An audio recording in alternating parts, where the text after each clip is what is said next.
With everything now set up, I can now go to each group and I will do light compression. Now, compression is a great subject to start on. I know there's going to be producers that don't really compress much at all. There's some producers that will compress every single channel, in a light mode. But I'm not going to tell you guys that I think you shouldn't compress or that I think you should compress every channel. There is going to be a very subjective answer depending on what you're working on. Now, for me, with compression in general, I'm very light with it. The only reason I am using compression majority of the time is to glue elements together and keep the dynamic range tighter.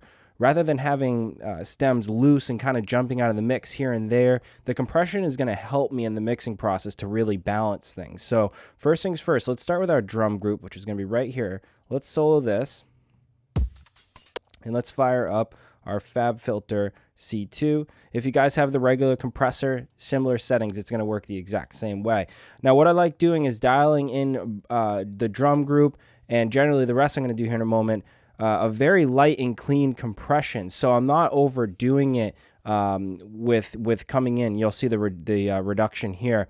I'm not going to be overdoing that. Now, what I like doing on my drum group is pushing it a touch harder. So if you guys actually open up our display, this is going to show us how much we're actually reducing and kind of squashing, so to speak. If you go down to actually a vocal setting, what it does is shut our ratio off. So we don't even need to use that. This is going to give a much more powerful crunch and punch to the drum group, which is what I've done in previous videos with Logic's onboard compressor. Same idea. So today what I'm going to be looking for is a tiny bit on the threshold. So we're going to see how this comes in over here on the reading. So let's go to the display and open this up here.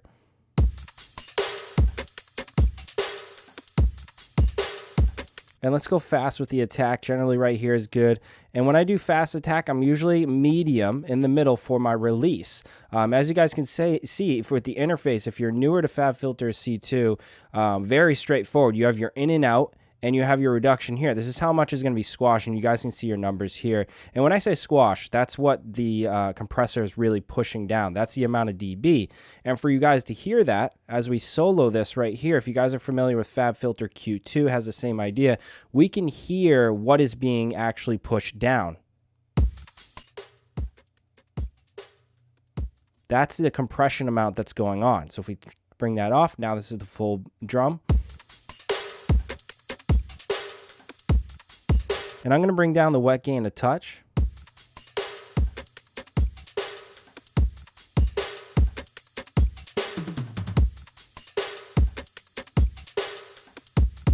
And the range, we can go lower on that.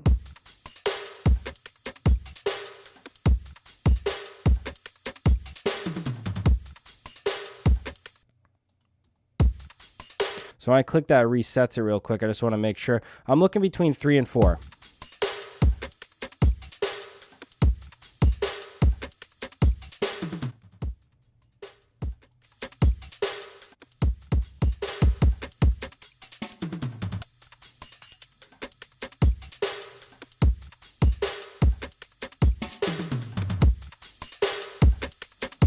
Let's bring up the mix amount. This is going to really push. And guys, this is great too. If you are new to FabFilter, when you scan over, it's going to give you a little help tip at the top that tells you exactly what you're doing. So if you are new to compressors, that's going to help guide you. But what I'm doing is actually pushing my compressed process, which again, we can headphone in, we can solo that.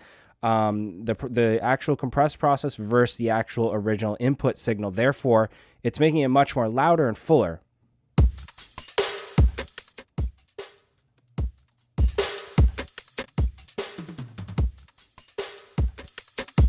Okay, so I'm liking where the drums are sitting there. Let's now move on and do a similar process to our perks. So let's now solo out our drum kind of fill here, the break fill.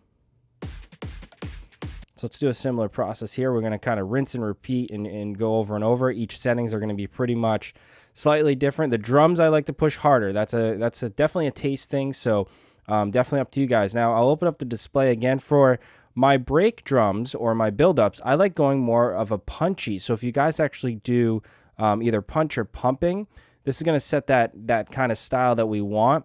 Again, I'm going to bring down the range a bit towards 40, and let's dial in the threshold on those. And let me check out how much we're doing here. Let's go really hard on a ratio, almost limiting it.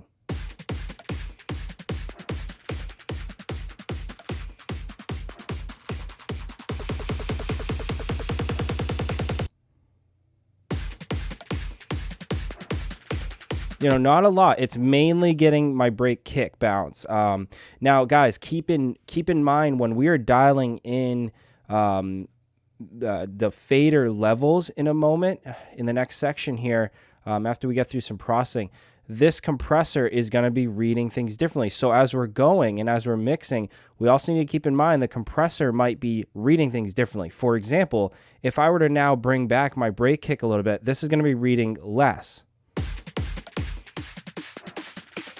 See the amount right there? Now it's not reading that amount. So we have to keep in mind when we mix a little later, the compressor is going to be changing its reading, how much it's actually pumping or, you know, actually compressing. So we got to keep that in mind.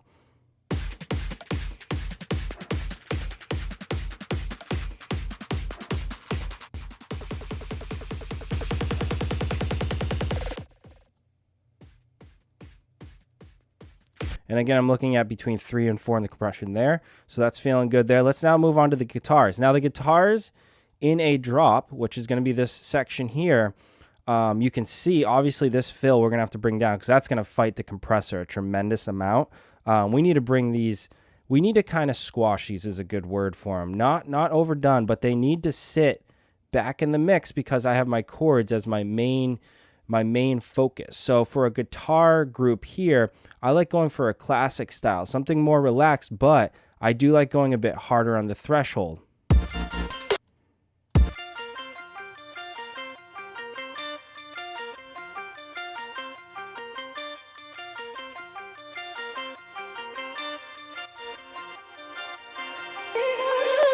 So you guys see when that came in, I'm going to have to obviously dial that down there,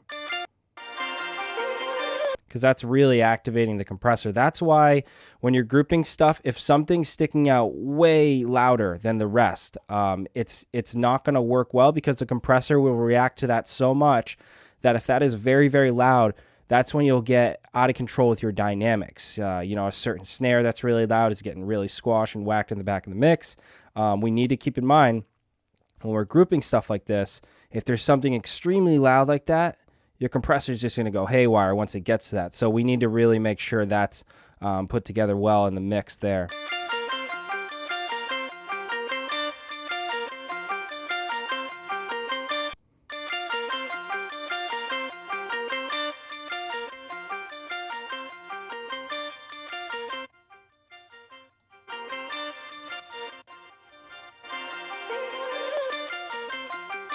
So a subtle amount, but the threshold is definitely harder. Definitely don't want this.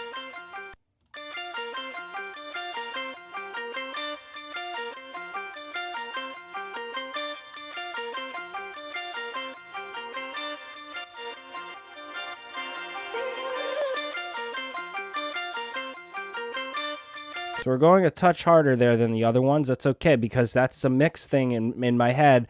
I know I want my guitars on that drop not to be the main focus. They need to be there rhythmic-wise to just help with the production. So those don't need to be extremely loud. Therefore, I can compress and push them down relatively harder than anything else. Now, the drop chords and the bass, I do not want to overcompress. This is going to be lighter because these are already kind of processed where they need to sit. If I really squash the dynamics on these, meaning a lot of threshold, they'll get lost. They'll get kind of thinned out. They'll feel dull. We don't want that. So let's go careful with this one here. Okay, let's dial this in now. And we can keep the clean setting for this one. I'm not going to touch any of this. Again, I'm going to go, why I would want to do a longer release is because I'm just kind of keeping everything tamed, which we'll see here in the display. I'm not really trying to get a pumping feeling or pushing them in the back, meaning over threshold. I'm getting something just to level them out the tiniest of bit.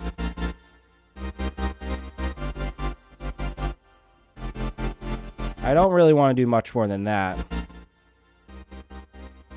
And that's when you get your pumping feeling and that quote-unquote squashed effect everyone talks about.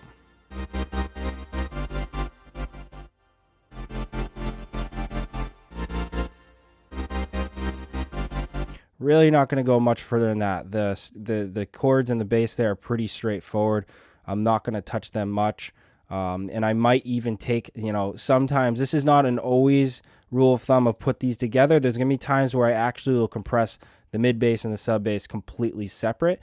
And that's a decision I might make later on as we're doing this. Does that need to happen? Do I need to take the bass out? Do I need to mix it louder? Because the more and more I push the bass, the compressor in that group is now going to fight back. Therefore, it's going to push against you. So again, we need to keep that in mind.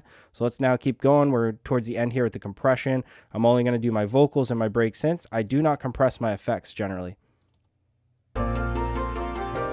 Okay, these are definitely louder than anything else we've compressed, so we need to watch out for that so far.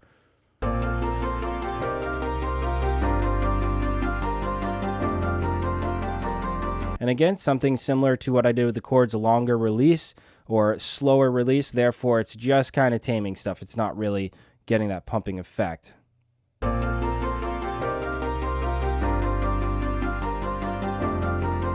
And guys, too, if you're newer to this plugin and you want to kind of get really nitty and picky with it, you guys can always go to a larger look right here. Very cool to have this, this function here.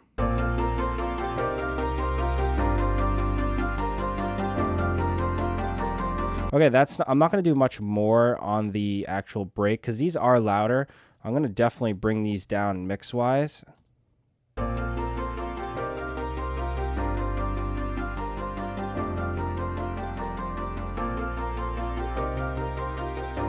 Yeah, that's feeling right. I'm not going to go further than that on the break synths. Those don't need to be touched. Now, the vocal group, those I can push just finalized, going back and forth against the kick and stuff like that. These can be pushed harder too. These are going to be sitting back in the mix. I don't want them too loud. So with that being said, a good medium threshold here and bringing back the wet is probably going to do it. And I'll put on the vocal, so it's going to shut off our ratio again. You can tell those are really loud, so let's bring them back.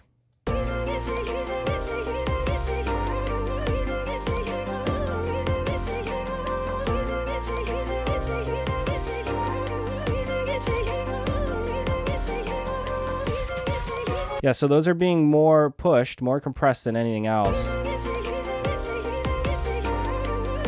Overall, it's very sharp. You guys can see the really high sharpness cuts as opposed to this. More of a smooth effect. I want it to be more jumpy, kind of stuttery in a way, to make them pop out of the mix. That's just a compression choice that I like making on vocals like that. Something with more of a phased vocal, a verse, pre-chorus, chorus, maybe a pop track that has more words to it rather than vocal cuts. I would do lighter compression than that, and I would do a bit of a longer attack. Therefore, I'm not making it jump in and out of the mix. That's just an option that I like doing.